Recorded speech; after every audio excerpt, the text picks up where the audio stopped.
what if I told you that you could leverage all of your negative replies into just one simplistic N8N flow? So this is an exact copy of what we use for our agency across all of our clients. And this actually has worked wonders because in 2025, to actually deliver the emails, you can't really track the metrics that you subconsciously want to track, which is open rates and click rates. So we've kind of found the second best route, which is analyzing not only the total reply rate or the positive reply rate, but also analyzing each and single one of the negative replies. So this is the main data source that we use to kind of back our next iteration off of. So this is really important. So the flow consists of two really simplistic parts. The first part being a webhook that updates a specific sheet that you assigned to it. This is a negative replies webhook from Salesforge. So we don't have to use extreme filtering to kind of filter out all of the responses. This is a specific webhook that only delivers the negative ones, and we just update a sheet to it. So for this tutorial, we've kind of added mock data, 10 rows of mock data, and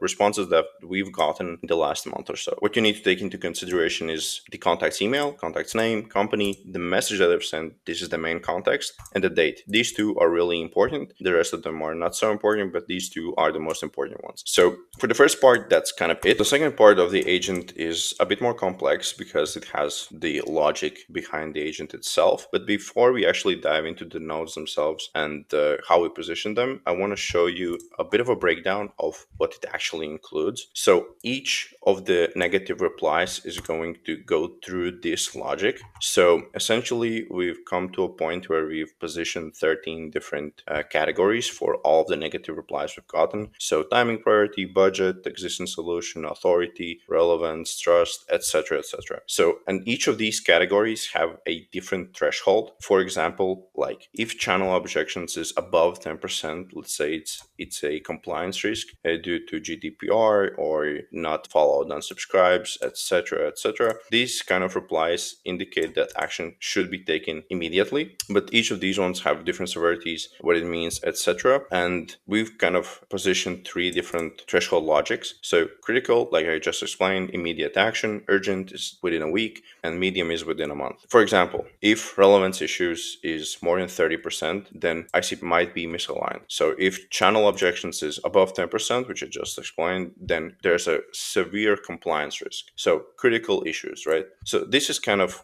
the logic behind it. So on every first date of the month, there will be a schedule trigger, which will get all of the rows in the sheet that you've assigned to it. Then it will filter out the last 30 days and then aggregate the messages. So it's just better context for the AI agent. So the AI agent has a hard-coded prompt, which is basically the logic behind what I explained just now on the Google Doc. And once it's done with its analysis, it will build an HTML email and just send it over to you. You can add Slack, you can add WhatsApp, whatever feels more comfortable for you or your clients, but we stick to email. Negative reply analysis for November. See, we have only total 10 replies, which we added in the sheet. All of them were within November. All of them were negative. So this gives an average conversion score, an average engagement level, and gives you all the critical errors that you have to risk. Compliance risk due to GDPR, which we added in the sheet, ICP misalignment, and urgent reputation risk. So top three objections. So these are the top categories. Once you add, let's say 100, 200, 300 negative replies within a month,